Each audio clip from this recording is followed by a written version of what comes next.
All right, fight fans, we are back and ready to dive deep into Yeah. another exciting matchup. Absolutely. This time we're focusing on the UFC 310 main event, Oh, yeah. where reigning flyweight champ Alexandre Pantoja Oh, is set to defend his title against the always dangerous Kai Asakura. now that's a fight.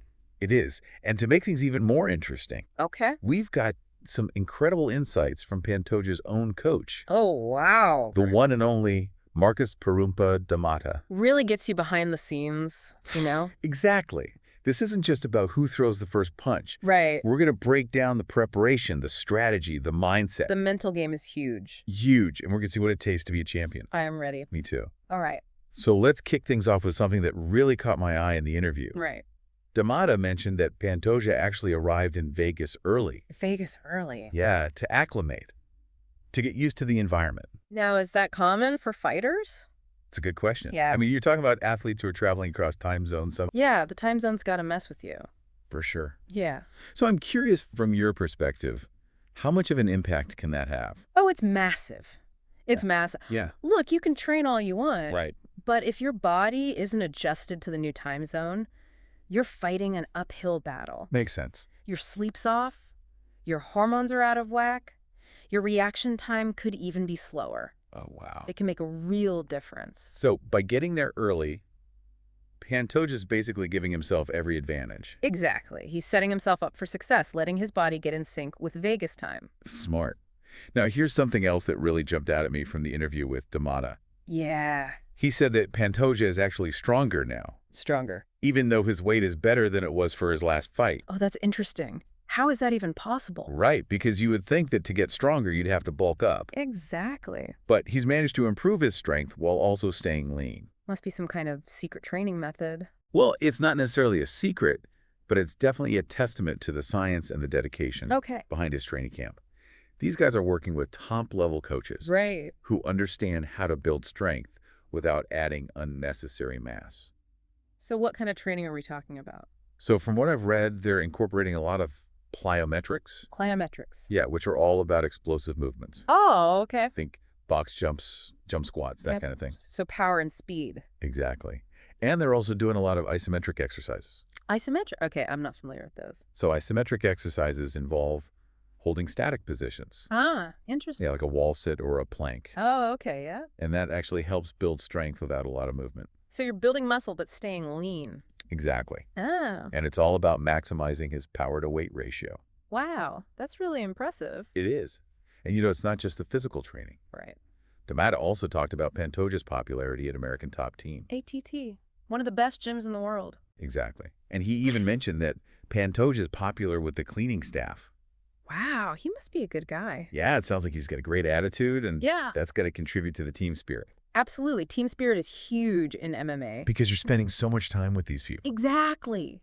You're training together, you're pushing each other, You're practically living together. you're family.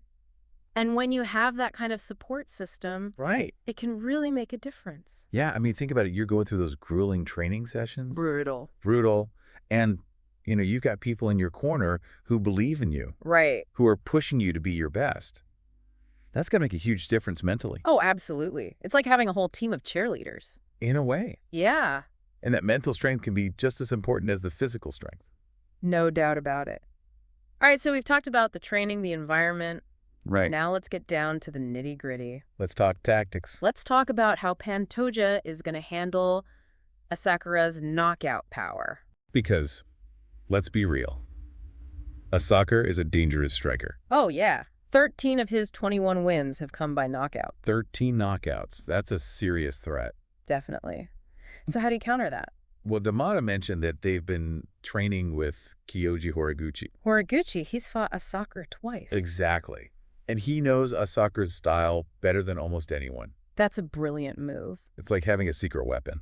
Because you're not just training, you're getting inside information. You're getting the intel. Yeah, Horiguchi can tell them about Asakura's tendencies, Yeah. weaknesses. The little things that you wouldn't pick up just from watching tape. And that can make all the difference in the world. For sure.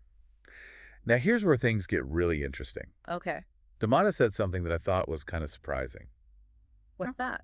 He said that Pantoja actually enjoys fights. Enjoys them. I don't know how to feel about that. Right, because on the one hand, you want a fighter who's hungry who wants to be in there? Yeah, but on the other hand, you don't want him to be reckless. Especially against a knockout artist like Asakura. It's a delicate balance.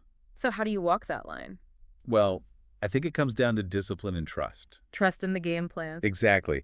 Pantoja needs to trust in his training and in his corner. To not get carried away. Right, to not let his emotions get the better of him. So how do they plan to approach this fight tactically? Well, Damata talked about luring Asakura in.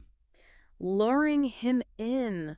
That's risky. It is, but it's calculated. Okay, explain. So the idea is to make Asakura think that they want to exchange blows. Stand and trade. Yeah, but it's all a setup.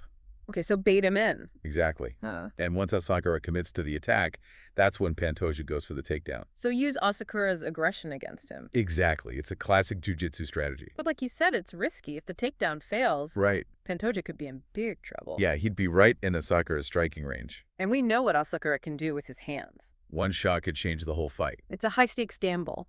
It is, but it could also be a brilliant move. I guess we'll have to see how it plays out. Now, something else that Damata said really stood out to me. Yeah. He talked about Pantoja's desire to prove that he's the best flyweight in the world. He's already the champ, though. He beat the best to get the belt. Right. And he's already beaten a lot of the top contenders. So what's driving him? I think it's about legacy. It's about cementing his place in history. That next level. Exactly. He wants to be remembered as one of the greats. And beating a guy like Asakura would definitely add to his legacy. No doubt. But it's also about staying hungry.